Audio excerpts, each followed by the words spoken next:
You're watching NBC San Diego News. Thanks for joining us. I'm Monica Dean. Every 15 seconds, someone in the U.S. hears the words, "You have cancer." That's according to the American Cancer Society, that says 1 in 3 people will be diagnosed with cancer in their lifetime. June is Cancer Survivors Month. It's a time to acknowledge the challenges cancer survivors face and their courage as they've walked this difficult road. As a cancer survivor myself, I can appreciate that every story is unique. And through listening to those stories, there's a lot to be learned.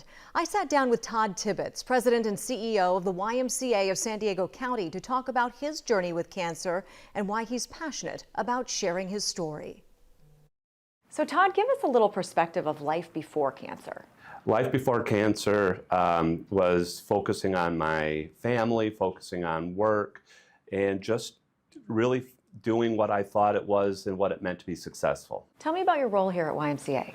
So I'm the president and CEO for the YMCA of San Diego County. So I have the privilege of partnering and leading a little over 5,000 staff. We impact over 400,000 people in San Diego County. We're the largest YMCA in the United States. So how did you receive your cancer diagnosis? One of the biggest lessons, and there's many lessons when you go through this type of a journey, one was listening to your body, or listening to my body. And I remember in the probably February or March of 2024, I was sitting at home watching television and I crossed my leg and my hamstring tightened and I just felt something and, oh, that must be an old college injury, like scar tissue. And I just, because I was asymptomatic, and so. Kind of dismissed it. I just kind of dismissed it. And then in July of 2024, a few months later, I noticed after showering that I had a visible lump on my leg. And I said something to my wife and I said, "What do you think of this?" And she said, "You better go get it checked out." And every single test said, "Here's the result, it's inconclusive, liposarcoma cannot be ruled out." And it just kept, so it just kept going down this road, liposarcoma cannot be ruled out. So it was this gradual over a couple of weeks, it was setting in. It felt like a black cloud that just following me, that I knew it was heading that way. And when I got that confirmation, I remember looking in the mirror and it was just me. And looking in the mirror, and this guy stared back at me and said, "You have cancer." And it was a bit surreal at first.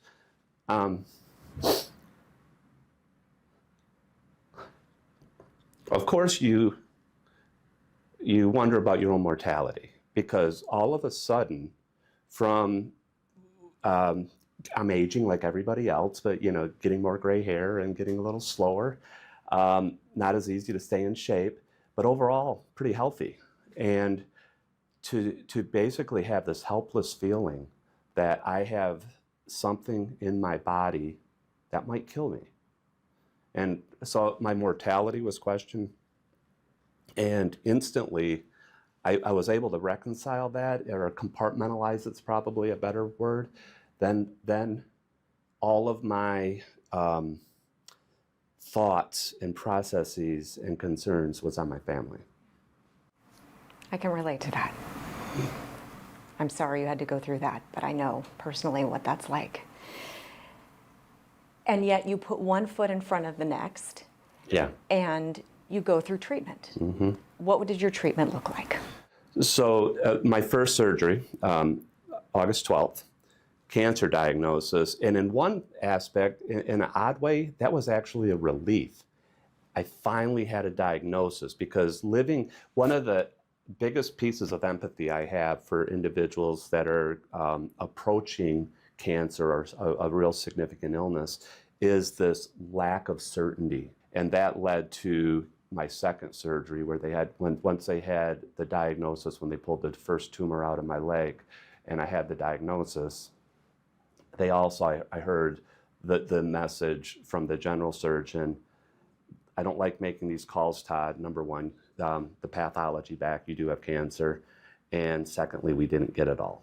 One of the things that I've also learned, and another piece of empathy, is the roller coaster, the physical and emotional and psychological roller coaster of these journeys, because You have good moments and you have this news. And this was another example. So I had that second surgery. I got the pathology back that I had cleaned. And then the oncologist said, Todd, I'd like to do one more test because your type of cancer has a tendency to spread to the chest. And we would like to do a CT scan of your chest. So we did. And sure enough, there was another tumor in my chest on my side. And it was about the same size, but it was wedged between ribs and not as, and once again, asymptomatic. The good news, that one was benign. And today you're cancer-free. My oncologist said, you're never really cancer-free once it's in your body, but I'll go with what he does say. Currently, there are no signs of cancer in my body. Very grateful for that. How do you get through the uncertainty, the cloud that seems to follow you around when you have cancer? So I remember in late August, after I'd been diagnosed, sitting on a Saturday, trying to watch a football game and just trying to relax. And I just had this anxiety feeling for all the normal reasons for myself, my loved ones, and what this could potentially mean. And it's hard not to let yourself go to a dark place. So I was like, okay, how do I focus myself? How do I find peace with this? And I'm a person of faith. So I remembered sitting in the living room, and just that word peace kept coming into my head. And there's a verse in Philippians that talks about rejoicing no matter what. I'm like, I got cancer, rejoice. Let your gentleness be evident to all. I don't feel gentle right now. Do not be anxious about anything. Like, well, I'm pretty anxious right now. And then it just says, put your faith in God. And if you do that, the peace of God that doesn't make sense, that passes all understanding, will guard your heart. So I committed to that, and I committed to two things with that. And to this day, virtually every day, that's how I start my day. I listen to that, Philippians 4 through 9, every single day. It helps ground me and center me. Because what I committed to is two things. Through this, not knowing what my prognosis was at the time, I want to come through this being better and doing better. Number one, and number two, finding the peace that passes all understanding. How has your life changed since? For probably 6 months post-surgery, and I was going through this, my wife would say, oh, it's new Todd. And it was a few different ways. I did lose about 30 pounds through it. So I would say, you would think as the CEO of the YMCA that I would be healthy in spirit, mind, and body in everything I do as a model. No, not, I wish I could say that. But I have been much more attentive to my health in spirit, mind, and body. And I remember when I was between the first two leg surgeries, when they didn't get a clean margin, and the oncology surgeon said, I think I can get it all, but we got to make sure it doesn't get to your bone. And he was like half talking to me, half just kind of talking as he's looking at my wound. And I said, well, I explained that a little bit. What happens if it gets to the bone? He said, well, we might have to take your leg. And I remember that. So I mentioned that I relied heavily on my faith, but I also have a strong internal competitiveness in me.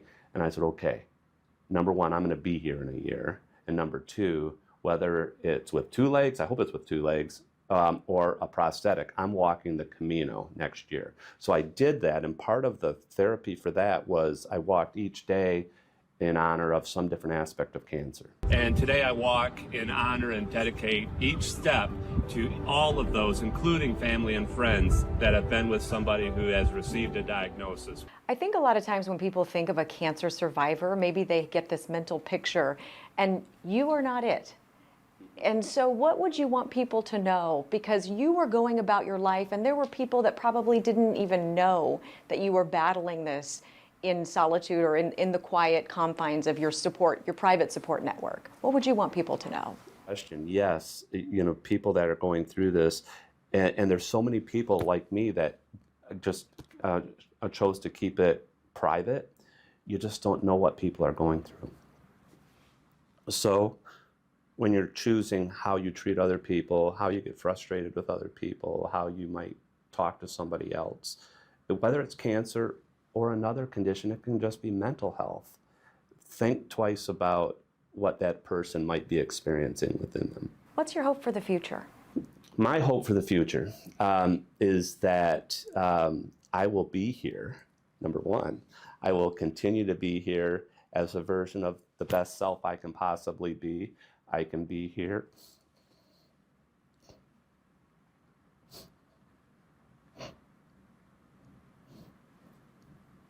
I can be here to walk my youngest daughter down the aisle.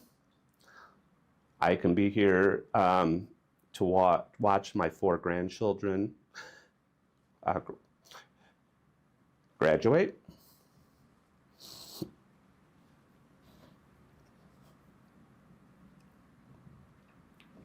And I hope that whatever those years are, that I can make my family, those I work with, the community I get to serve, I can be an example of somebody that lifts others up around me. That was one of my real life lessons when I walked the Camino because of this experience, that I wanted to really focus on my purpose, and I believe my God-given purpose is to lift people up around me. I think there's this unseen bond between cancer survivors. I myself am a survivor, and when I listen to you telling your story, I can relate to so many of the fears and the hope and the anxiety and the uncertainty and all of it. What would your message to other cancer survivors be? Even if you feel alone, you're not alone. There's the programs you can participate in. American Cancer Society has great programs. The YMCA has a Live Strong program that's based on to put people in community so you don't have to go through it alone. So surround yourself with people, and as I gave the metaphor of being in a dark room, find your light and keep focused on the light. There is hope. There is hope. Todd, thank you so much for sharing your story. My pleasure. I wish you many more years of health and happiness. Likewise. Thank you. Yeah. If you or someone you love has been diagnosed with cancer, it can be overwhelming. The American Cancer Society has many programs to support survivors and caregivers around the clock, everything from rides to treatment, a place to stay, or emotional support. You can call their hotline at 1-800-227-2345 or go to cancer.org. Stay with us. We'll be back with more.